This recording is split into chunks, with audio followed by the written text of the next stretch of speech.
So what I'm going to do is start this session just briefly by sharing two images. Hopefully just give me a thumbs up. Hopefully you can see the first one I've got. Yeah, okay. So I sent this out on LinkedIn a little while ago, and it really got people's attention and interest. So having over 23,000 views in 72 hours, I had no idea. I wasn't expecting it to be the case.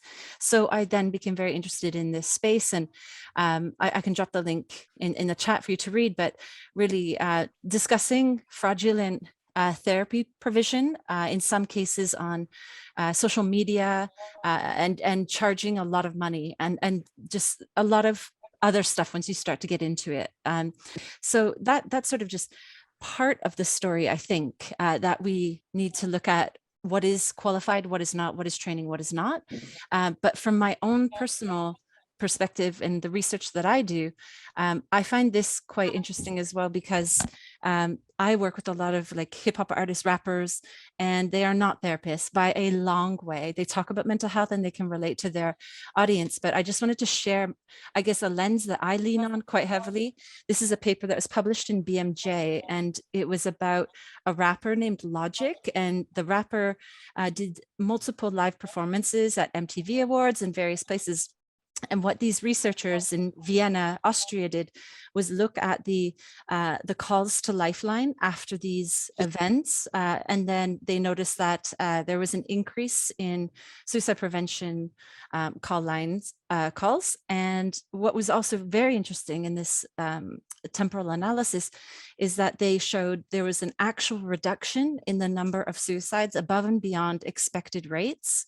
So for me, doing work in hip hop, I lean heavily on this concept called the Papageno effect, which is where you can create a positive contagion that can be associated with prevention and resilience and that sort of thing, as opposed to the Werther effect, which is the more kind of either the negative things that traditional and social media can do or impact on mental health. So I just wanted to use that as a springboard to open this and to say thank you to my panelists and encourage everyone to have their voice heard in this conversation.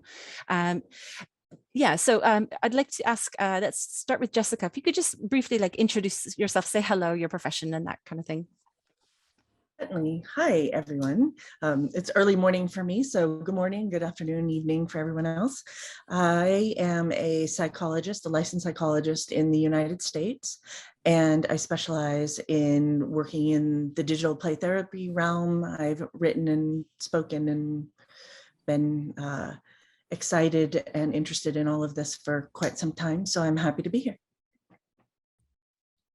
Okay, great. Over to you, Kath. Okay, I am a child, adolescent and adult psychotherapist, and we will come to the word psychotherapist, no doubt, when we begin to kind of have a zoom in on this particular topic. But I'm also somebody who runs a company educating psychotherapists about data protection, privacy and cybersecurity. And I have a background in tech, being a qualified engineer and working in IT from first to third line support, cybersecurity, infosec, data protection, etc., etc. And in between all of that, I am also an author, blinking out, can't even get my teeth in, an author around how young people have been using the internet and why we do what we do online. And this topic is going to span probably lots and lots of different areas. So I'm really, really excited to be talking with two ladies who I met. And I know Jessica and I met Smriti last year when we spoke on the grief panel. Exactly. And that segues really nicely. So Smriti, if you want to introduce yourself as well.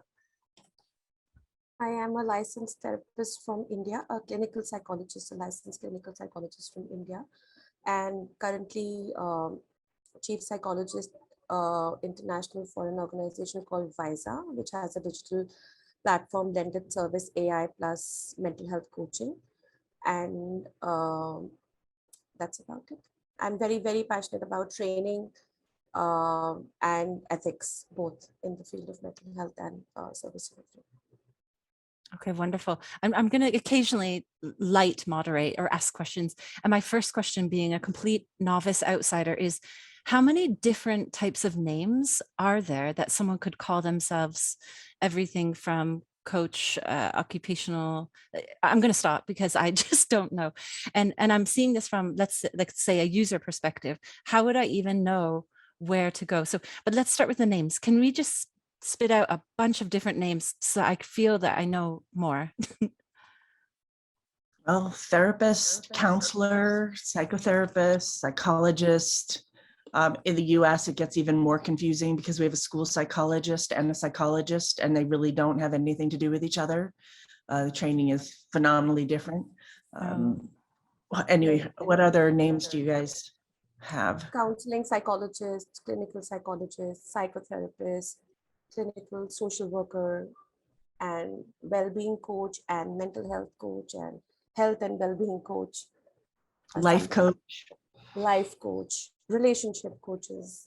Yeah, it can get more and more specialized, it seems. Yeah. Kath, any extra? I will. Are you ready? So it can start with She has a list. Yeah, mentor coach. What I will say is it was really interesting. If anybody picked up on Smriti and Jessica's introduction, they both used the word licensed. And in the United Kingdom, we have 3 professions that generally cover these areas. We have psychiatrist, who generally works, let's say, with mental health issues, but can prescribe medication. A psychologist who generally works in the same sort of field and can provide diagnoses. And then we have the other professions of counselling and psychotherapy. And under that remit, there are 237 different types of counselling and psychotherapy that are registered, all of whom can call themselves a particular type of counsellor or psychotherapist. And those are only ones that we know of that could potentially be regulated. So what I'm going to say is there is a huge discrepancy within the United Kingdom of the fact that we are a completely unregulated profession, unlike psychology and psychiatry.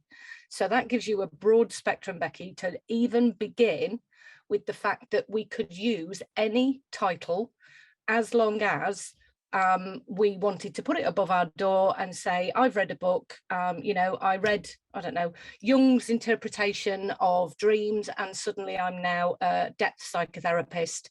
And I can put that above my door, and there isn't a regulatory body that can do anything about that in this country. What we do have is a registrants body that oversees the membership bodies. So it can get very confusing, but also if you put ologist, ist towards the end of your name, coach, something that has the word well-being in there, we could go on and on and on, and that would take the entire 55 minutes that we've got left. Point taken. And I'll just add another one. We've got Dr. Ben Wright saying that he is a consultant psychiatrist in medical psychotherapy. So there you go. But I get it because I'm a neuroscientist, and I'm sure I will get shut down somehow at some point, but I've done tons of different neuroscience stuff. So I feel like I get it when someone comes in and it's just a little bit confusing about where do I fit in and how much have I tried to explore. So, okay, right. So again, that was kind of my first initial question, but I want to hear any thoughts that any of you have that you think are really pressing issues. Like I'm picking up a global US, UK, India, interesting, obviously, we've got to think globally, but nationally, I see there's potentially striking differences between certainly at least the US and the UK, and then we could hear about India as well. But what is the state of play for regulation, perhaps in the States, if we start with you, Jessica, but again, take this conversation wherever you want. I'm just trying to learn through this process. You just said the state of play? Yeah, like, sorry, so Kath was mentioning that there is no regulation here, mm-hmm. But I think, correct me if I'm wrong, it's licensed. It's and I'm not sure with India as well. If Smriti, if you could just like confirm the details here. But what does that exactly mean if someone is licensed? in the United States, it's pretty regulated. Each state has their own rules. It can get a little confusing because different states will have different rules and different criteria, different names for things. There's a marriage family therapist in California that really isn't used in a lot of places in the other states. So that even within the United States, it can get confusing. And then of course, now we're expanding it globally, but licensed. So for instance, psychologist in the United States, psychologist is what's termed a protected term. And so you're not allowed to call yourself a psychologist, except for that school psychologist caveat I mentioned earlier, unless you have a doctorate degree. And you're not able to call yourself, obviously licensed, clinical psychologist unless you have gone through the licensure process in a state. At the moment, it's getting a little bigger and it's expanding because since COVID, they have had an expansion of the licensure. And so, for instance, right now I'm licensed in 33 states because of some changes that they've made. So the licensure part really is that you've gone through a process. Most of the time that is a written exam, and then possibly an oral exam. When I went through it many decades ago, we had an oral exam. Some states have gone away with those. And then most of the time you have some sort of what's called a jurisprudence exam, which is also understanding the rules, the laws, regulations, the reporting rules and regulations. In the US, we also have, and I know other states countries do as well. And actually, I think the UK does this better than we do with regards to supervision, that in the US, it's really only required prior to licensure. And then once you're licensed, you don't have to continue with that. Whereas in the UK, in many disciplines, even as a licensed person, you have to continue that. And I think that's something that we're missing, but that's the gist over here. Okay, great. We can unpack it even more. I don't know if Kath, if you want to respond to that, and then Smriti, if you want to then talk about license in India. Certainly, in terms of what Jessica was saying, in terms of there are certain routes, and I will throw this into the conversation now. There is currently a number of membership bodies who have engaged in a process where they're trying to reiterate and take a look at the training standards so that we can say, when you've reached X level, then you can call yourself this particular phrase. When you reach this level, and it's called the Scopehead Project. And again, like Jessica's saying, you can't use the title psychologist till you've got a doctorate. And what's currently happening is that we are trying, and I say we as though I'm part of it, but it's the royal we. There is something about, we are trying to say, okay, the public needs to understand the difference between somebody who can work with small in the moment issues such as workplace stress versus somebody who's working with in-depth mental health issues that have lasted a long time. And that's what's happening at the moment, so that we can say comparative to educational levels. For example, level 4 is what we call a college diploma, level 7 is what we call a master's, and level 8 is a PhD doctorate level. And that will allow people to call themselves those particular titles. And certain membership bodies do make you go through these hoops. You do have to do exams. I had to do oral vivas. I had a case presentation. I had written exams, essays, etc., etc. But then again, I am qualified up to what will soon be level 8 because I'm in the middle of my PhD.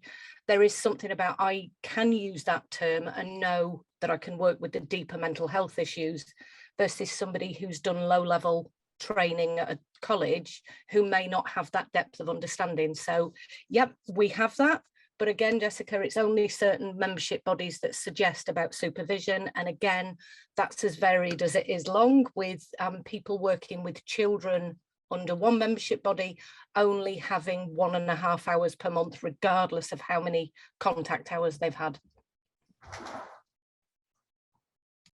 Thanks, Kath. Thanks. Smriti, your turn to comment. Right. I just also wanted to add, because to what Jessica and Kat said about US and the UK, because we're exploring hiring and recruiting team members from the US. and the UK as well. And I think licensure is specifically for, even in India, it's meant for professionals who are who are wanting to get into a field where they want to do psychodiagnostics, assessments, and working with clients with serious mental health illnesses, serious mental illnesses, and more intensive interventions, treatment focused work. And then we've also realized that there are master level therapists in the US who have their own regulatory bodies who they may have affiliations with. Is that right, Jessica? People who have their masters and who may be using other terms like they have licensure for as a counseling psychologist, but not as a doctoral psychologist or somebody who could. That really depends on the state. Got it. It's confusing even for us. Got it. I sometimes will meet people and they have initials after their name, and I don't even know what those initials are. I have to Google them because Got it. It varies from state to state. yeah, it really does vary. And that is, as to Becky's point, and I don't want to cut you off, Smriti, is that's very, very confusing for the consumer, because Right. how are they supposed to know what the education level is, the experience level, whether or not they have passed exams, whether or not this person really is qualified, or like Kath was saying, I read this great book and now I'm I'm going to hang a shingle and say that I'm an expert in this thing. Even if you're licensed doesn't mean that you're a qualified expert in a certain thing.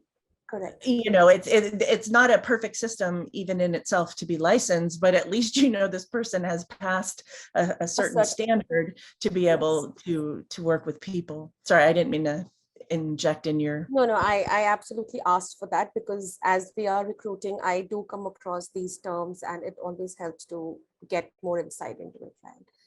And similarly for UK, we were looking at that NHS has IAPT services which have people who are trained in offering high intensity therapy and then also low intensity therapy. And that's something that I kind of came as a discovery to me, because I was thinking that just like in US or in India, there are, licensed psychologists having their own regulatory bodies, but nothing specific in terms of high intensity therapists or low intensity therapists. So those were two more things that I discovered in this nomenclature, if I can say, about therapists.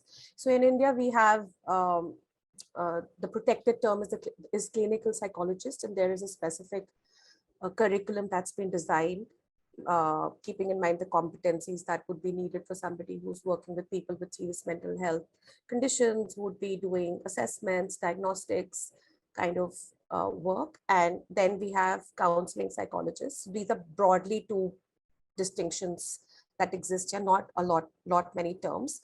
But then there has been this recent trend of people getting certified in coaching from, say, organizations like ICF, even if they haven't had a base in psychology or mental health, as in a graduation or a post-graduation. They could have been into management, or they could have been into engineering, and later they just have this particular certification in coaching, and then they become life coaches. And how they present themselves, what kind of areas they claim to be expert with, then becomes the problem. So I think a lot of that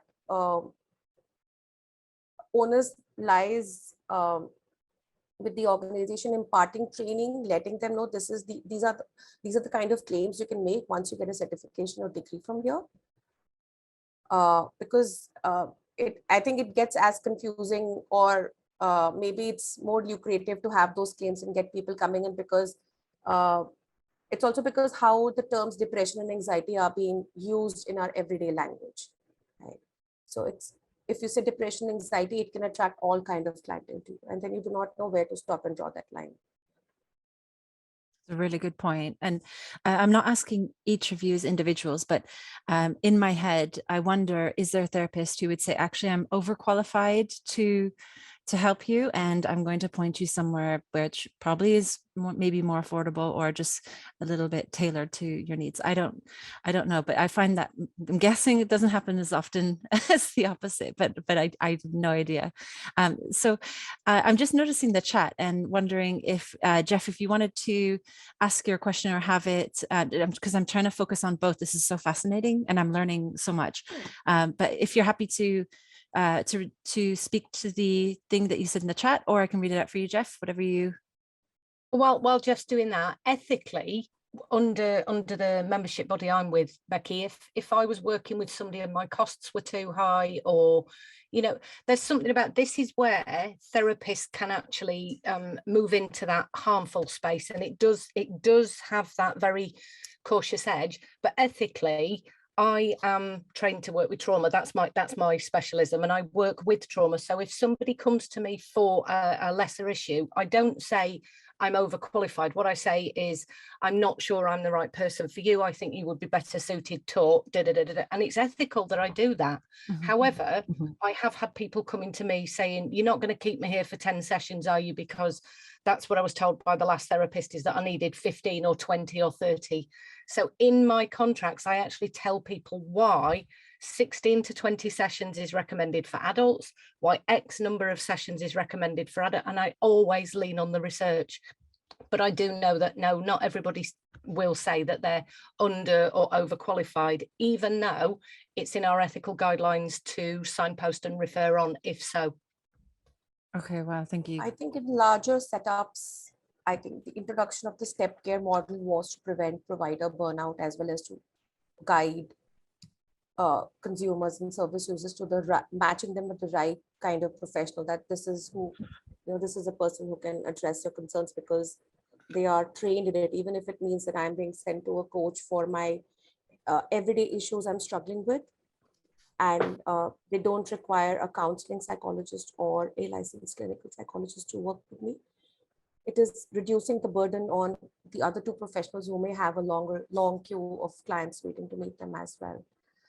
But in private practice, unfortunately, in private settings, and like I said, that people themselves are, I don't know where that really comes from. Is it not wanting to own up my own expert area and wanting to get into larger areas because that seems more lucrative, to keep it open-ended, blurry, just like my background, a bit blurry, so that it attracts more people and more people come in? Or is it because I'm not even sure what my training has prepared me to offer to my users? And there are people I know, and for our service also, we definitely keep signposting people to the right kind of services. That's the kind of in-house training we offer on our platform. And I've done that in my own practice as well, like Kat was saying, that where I let them know that this is not my area of expertise, or I would not be able to probably support you with this as good as somebody else, and give them that referral and let them go. Okay, thank And you. as Kath said, that's part of our ethical obligation, is to do that, is to really understand what our abilities, capabilities, what services we can ethically provide, that we are qualified to provide. And if what that person needs doesn't fit in that scope, then it's really important for us to help them get to the place or the person that will best benefit them. But we're all therapists, and whatever title you want to give us, we're all people too, and some people are going to do a better job at that than others, for sure. Yeah, sorry, Jeff.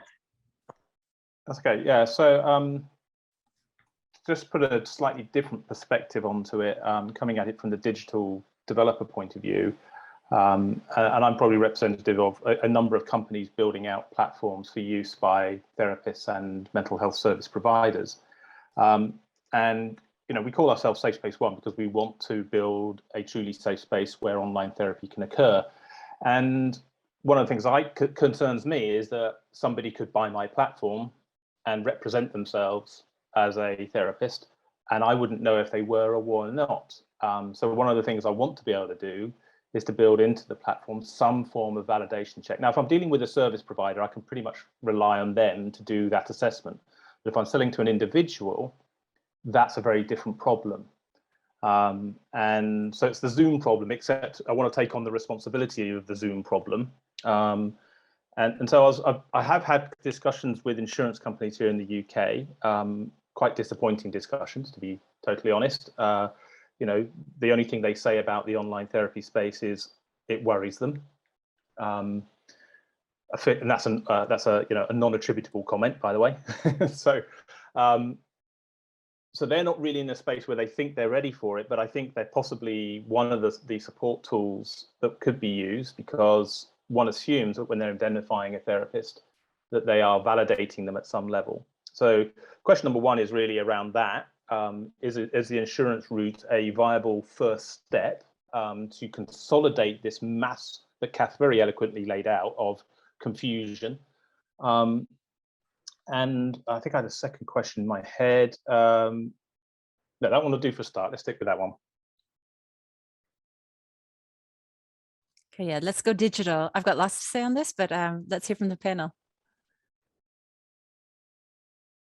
So I will come in certainly with the insurance, and I'm sure Jeff knows this because, again, he's another person that I know and we've chatted with. In terms of insurance companies in this particular country, when they're giving out, often they call it, they don't always refer to it as indemnity insurance, but one of the things that's interesting is they don't understand the digital landscape to even have the cover of something called cyber insurance. What I would say, Jeff, is that when I have gone to platforms to sign up, I have to show my certificates of qualification and certificates of insurance.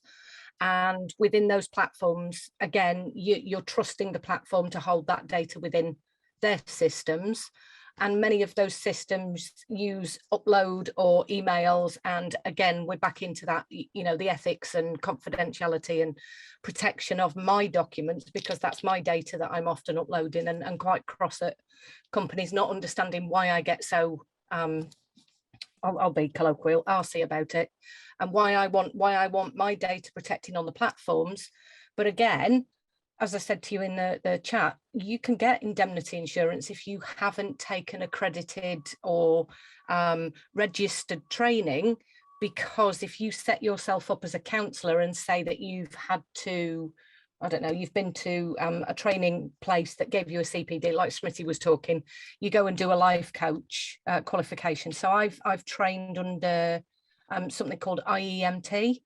Now, I haven't taken the exams, but I'm insured to deliver that as a practitioner, which worries me, because how can I ethically show that I'm qualified to do that, even though it falls under the remit of being under my insurance policy if I use that intervention in the therapy room? Yeah, I've actually spoken to a number of companies that are trying to build out these assessment platforms, you know, to provide that qualification assessment. And I think they struggle with the mental health sector. They're doing it for other parts of the mental health sector.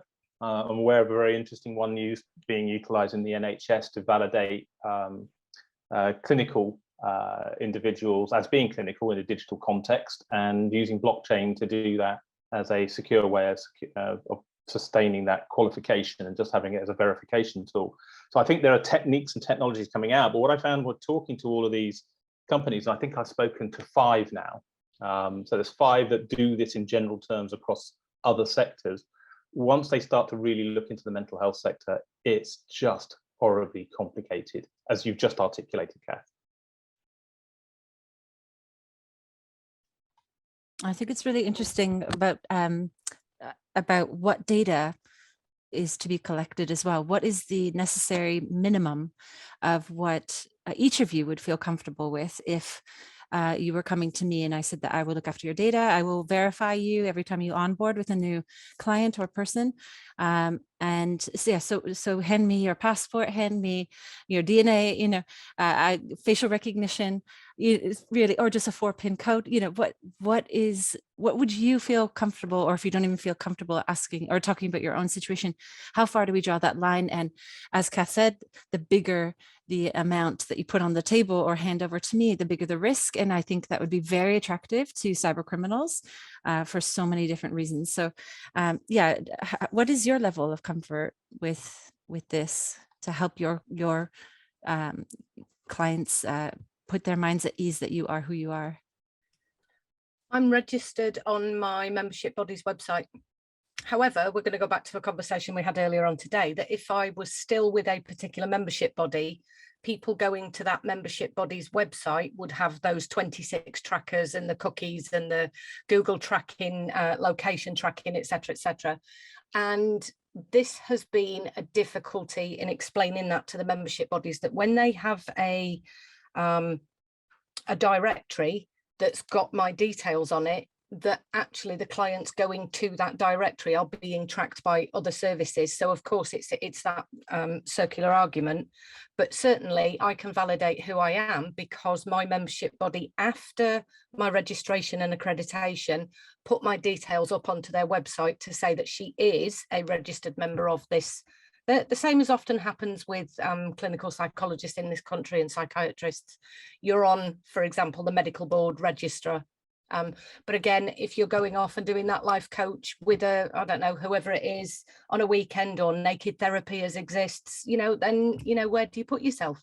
Or maybe that's not the right thing to say, talking of naked therapy. Anyone else want to comment? You're on mute, Jessica. Thank you. In the US, we have similar things.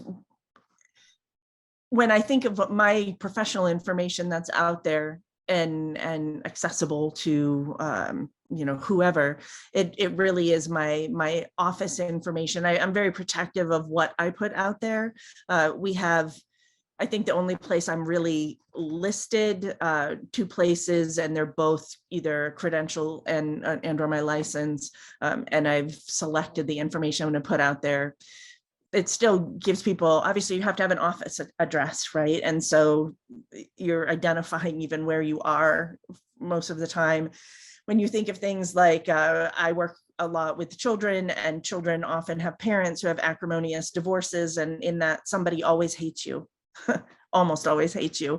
And so it makes me a little bit nervous even to have my address out there, because here I am, a woman in my office in private practice with my address sitting out there for people. So there are all kinds of things like that.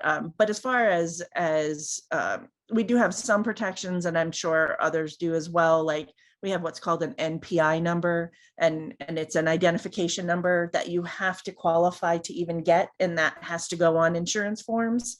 So by default, you're putting your credentialing information that is vetted by another organization, and you're given this number that you wouldn't be able to get unless you were qualified, if that makes sense. So by default, if you have the NPI number, you are saying, I have already been vetted. Here's my number that then covers a whole bunch of the other parts of your personal information besides the general demographics that would be on a website or something like that.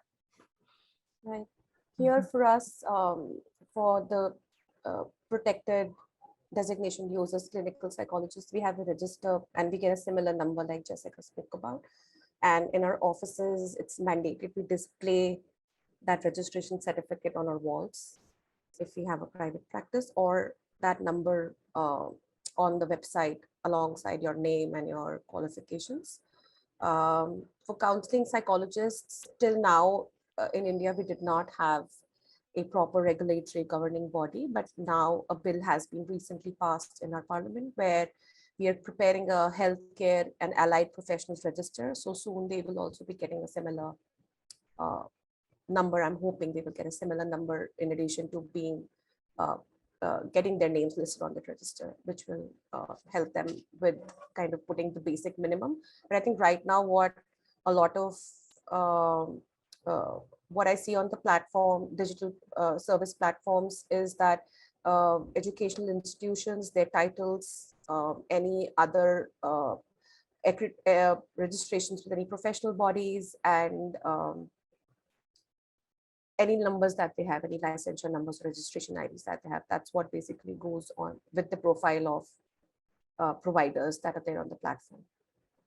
Thank you. Thank you. I've got a question for each of you in terms of like hypothetical allegations. So if a client made an allegation about a therapist, or if a therapist made an allegation about another therapist, or this kind of situation, how are allegations handled in each of the countries? And again, I'll lean heavily on Kath, but I have seen in the UK where names are named on websites before any, they're just purely allegations, and yet they're being revealed by name before it's been addressed. So that is extremely unethical in my in my personal view. But I wonder maybe if we can start with Kath to see if I'm making sense in that regard, and then US, Yeah. India, I'd love to hear.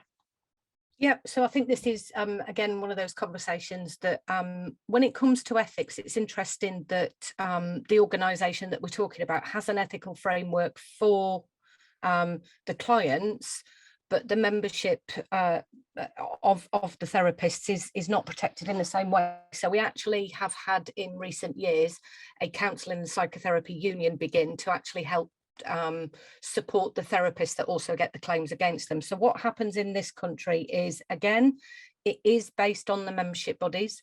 And for example, within my contract that I actually hand to my clients, it says, and if you have a complaint about me, here are the details, this is who you go to, this is the board, and a person can put in a complaint. Often that complaint is about the service of psychotherapy.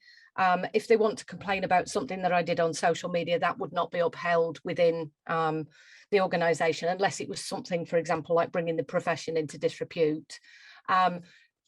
There's so many ethical spring-offs that we could go here in terms of, acceptable use policies, social media, bringing in what Jessica said earlier in terms of giving away a lot of information. There's a lot of information therapists do give away online. But the process generally under membership bodies in this country is the client puts in the complaint is looked into, and then the board will, so it will be the ethics board, and they will look at the complaint and they will either dismiss it, ask for the therapist to come in with their particular side of the story, and it will either be upheld with some sort of consequence or not. But I think the conversation that you've highlighted there, Becky, is there is one membership body who will put into their quarterly magazine and all over their website therapists that have had allegations against them. And this is, it doesn't even follow the criminal justice system, which follows the route of innocent until proven guilty, which doesn't necessarily protect a therapist. But given that this is digital data, that data now, and here I go on my slight rant, that digital data is now out there permanently recorded, accessible, and may well damage that therapist's reputation for the lifelong of their career, lasting career, or end of it, as it could be. Okay, thank you. Here in the United States, I can't speak to all of the states because I think they all do things differently, and I'm not privy to all of that. However, in general, any sort of complaint goes to your board. We have licensing boards in each state, goes to the board, and then the board decides. To my knowledge, at this point, that is not public information until some determination has been made, and then there is a way to access. Has a report of some sort of a claim been made, and then what the result of that was. In the past, I don't know when they stopped it, but I want to say at least a decade, there used to be a long list of people's names who were who had investigations and been found to have had some sort of a problem, and they would list the names in the American Psychological Association publications and send those out to everybody, and what their crime, if you will, was. Whatever it might be. So they did stop that practice. At this point, it's pretty much going through the licensing board, and then a consumer can look up online under that person's license whether or not any actions have been made. And does the board ever publish aggregated information about trends, or just can we gain any insight from changes in trends across time? I'm not incredibly active with the board. Honestly, I try to stay away from the board as much as I can, but except to pay what I need to pay and turn in my continuing education credits every couple of years. But as far as like the emails and the publications that I receive from them, I don't see that is being passed out on any sort of regular basis of, we have X number of sexual improprieties. We have X number of, you know, anything else that they could determine to be a negative or something on their license, or someone gets their license revoked.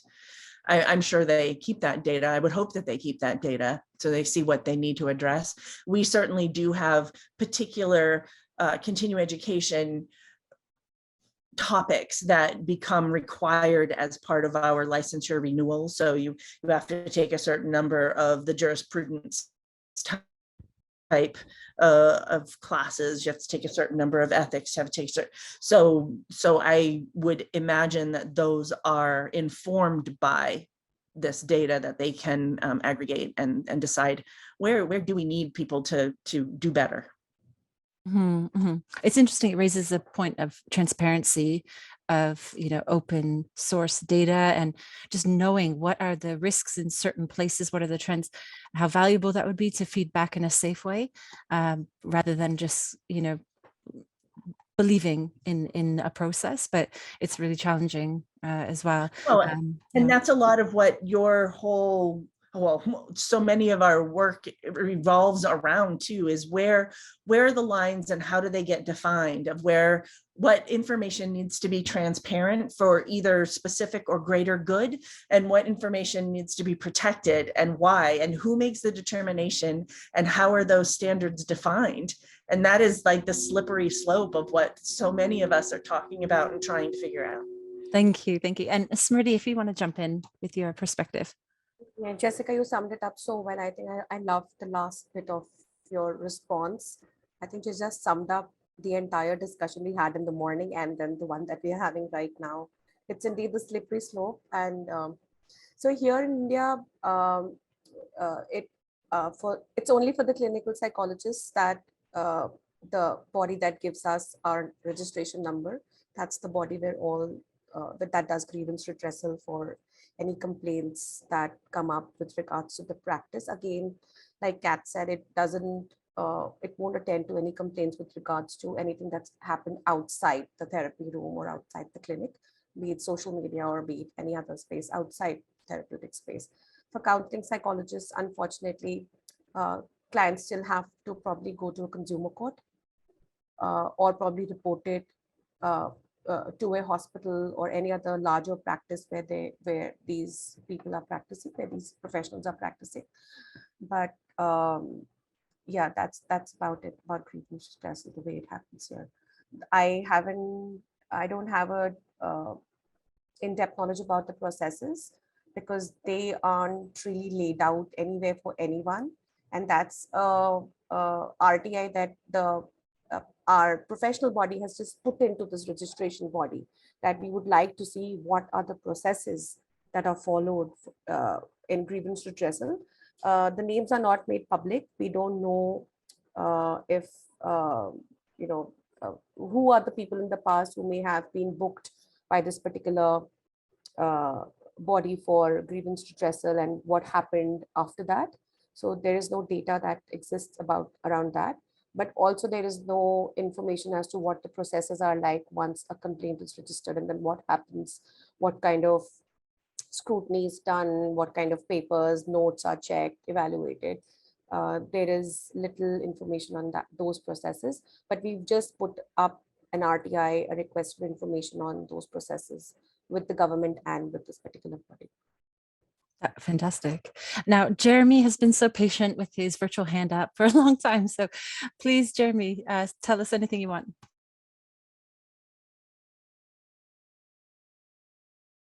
You're on mute, Jeremy. Thank you. Hi. So was I, You trying okay? to warn you on mute. Is that better? Good. Can I just take a slightly different tack? So I'm trained in lots of different forms of psychotherapy, and I'm also trained. I'm also a psychologist, and there's a number of. I think there are a number of problems with the profession. There are many. When I trained initially, there were probably several hundred different versions of therapy. Now I understand there's probably close to 10,000, and that we're incapable of actually describing the same phenomena in any sort of objective stance. It comes through the therapist. We'll say what we see, and it comes through our training. And generally, it's fairly sort of partisan. And so you look at Goldfried in the Handbook of Psychotherapy Integration, which is this third edition, I think now. He's just saying that the whole therapy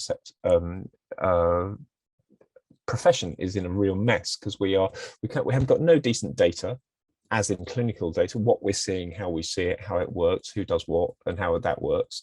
We've got no capacity to look into sessions to actually do that. There's no science behind it. Steve Hayes, who is a very, very gifted man who's involved in something called acceptance and commitment therapy, he's done some crazy amounts of research, like 55,000 RCTs, looking at the change processes described in RCTs.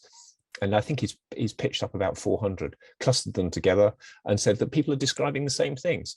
And all of this work's going on, and the profession is doing what we do, which is argue about who has top dog in terms of titles and labels. But the effect sizes are going up.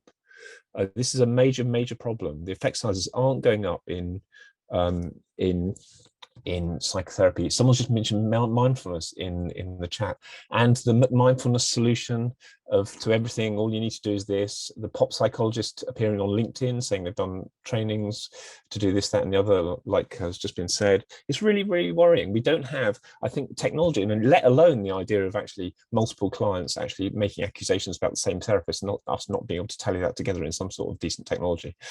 It seems utterly bizarre, but how we actually until we have an insight into therapy, we're going to get accusations made, we're going to have poor science, the effect sizes won't go up. But actually, how do we do that with degree of privacy is I think the challenge that is facing the profession, because I think it's in a right mess. And I think at this point, when so many more people are interested in mental health, and I'm much more in favour of the idea of the not the Papageno effect, the Werther effect, because you put two adolescent girls in a room together and they empathise, and then actually often they can end up in a much more serious situation, and actually social difficulties turn into mental health difficulties, and mental health difficulties can be owned as social difficulties, and these things transmit. So we're actually in a transmission phase of mental health difficulties, and everyone's in on it, and the cat's out of the bag, but we don't know how to stop it. So I think there's a number of rolling factors for me in mental health. Both the execution and the dissemination of the difficulties that we have in mental health, that actually I think tech really needs to get its head around. I think we must do something about that in a way which has, some intelligent people knocking their heads together. Well, on that note, just aware of time, how about we hear from each of you, even yourself, Jeremy, if you'd want to start, and anyone else who wants to chime in. What is a good first step of changing things? I think we need to be able to look into therapy sessions and see what's said and what works and how people do what, and we need to do it in a way which isn't on the cloud, and we need to do it in a way which is held to privacy just between the participants, and that science is somehow maybe synthetically translated into non-identifiable data, and actually the insights used, and then I think profession needs to sit in a room till either they kiss each other better or the last one gets out. Oh, I agree with Jeremy there. And I'm going to say, certainly, just to go back to the title of this panel, Becky, in the idea of who can heal and who can't, actually, we're in that crisis that Jeremy's talking about at the moment. There's armchair gurus, there's Instagram therapists, there's, it's all over the place. And one of the things that I'm certainly looking into and had been working with, particularly on when I was podcasting, was the fact that young people have suddenly become therapists right the way across the world. So because of time zones, they might be dealing with somebody in India or China or Japan and America, different times of the day. And actually everybody's using that, and I'm using the everybody, quite grandiose there. Everybody's using that idea of the technology, the mimetic, you know, oh, just hold your breath, just get, you know, just do a few breaths in this particular way. There's a lot about, and I am going to kind of quote on Dan Siegel here, there's a lot about mental health and what we need to do to heal each other, but we don't even have a bloody definition of mental health, what that actually means. So how are we supposed to do research and provide good mental health support when we can't define health, let alone mental health? We struggle to even define what's happening potentially in a mind of a person as well as the body, etc., etc. So I love the idea of Jeremy putting us all around a table and waiting to see what happens. You know, that would be an objective piece of research for sure, wouldn't it, at the end of it? But I think there's something about who can heal. Well, there's also this element of, I've worked with people who have no qualifications, and I've got a parent at the moment who is looking after somebody else's child and is the most intuitive, trauma-informed person and has never taken any training. So, you know, in terms of the who can heal, well, you know, it's a subjective question, but certainly I think Jeremy is right. We need the data, and I think often we work our magic in the room without knowing what that magic is. And actually, are we working magic, or is it the client doing all of it and we're just getting paid to sit there with them? And, you know, I don't know. Okay, Kath, I'm going to stop you there. Final thoughts, Jeff, and maybe Smriti and Jessica. I'm conscious of the next session starting on AI ethics. Yeah, sorry, Dom. No. Sorry. Yeah, just a quick one, really. I mean, we've talked a lot about the qualification side and the simplification and visibility of that to individuals that are looking for online care. One of the things I also looked into was the other end of the spectrum of those, you know, the other end of it is trying to identify those who have previously been caught, and this was mentioned earlier on, and having a means by which that can be verified from a patient point of view. And along those lines, I did a little looking into the NHS. They run a program called Never Events, and they keep an eye on things that should never happen. And there's a large number of those in physical care, as you probably expect, like, you know, somebody being operated on the wrong kidney. And mental health, there was one. I'm sorry, I don't believe it. And that's a problem. Okay, thanks, Jeff. Yep, Smriti. I'm not sure about, like Kat said, how do we get an agreed stamp, but I think we're talking about competencies and training bit also over here. And a lot of what happens in the therapy room is not driven by the therapist alone. You know, I don't want to use the term for us as healers, but I think it's collaborative work that happens in there. And I think it's also about the kind of alliance, and a lot of people say that alliance itself is therapeutic, and that drives and motivates and encourages the client on the other side to take important decisions for themselves that they may have been not taking. So I think training, competency building is something, if done well, and people are made aware about the risks and benefits of being transparent and authentic. If larger practices and platforms can model that and share the data that they probably are getting from their quality assessment metrics from their providers, and if that can somehow help us with getting that data, if not from private practitioners, then I think that could help. Thank you. And Jessica, final thoughts. I've got probably 1 minute left. Yeah, I know, so quickly. So I think a lot of what we're talking about is what is qualification, how do we verify, how do we safeguard, all of those things, how do we define the variables, and how do we get people to define the variables similarly so that we're talking apples to apples. It gets very confusing because there's a lot of breadth and depth to this and different theoretical foundations, and what is the of cure and the concept of that even exists, of healing, and how does that happen? And that really has been, I've been doing a lot of deep dives into 100-plus-year-old psychology books, trying to understand where we came from and how what we're doing now is informed by then, and what's different and similar, and all of that. And some of the similarities are that people have been grappling with this for centuries. And so it gets very complicated. I think that it's a really important conversation, and I think it is very complicated, and it's not an easy one to narrow down into this is what it is. These are people who can heal, can't heal, qualify. But we also have to have standards in all of that as well. So I love having this conversation, and I wish we had a lot more time, and I certainly have a lot more to say. And Thank I'll you stop. so much. Thank you, everyone, our panelists, everyone involved. It felt like a really good conversation. So I appreciate everyone's time.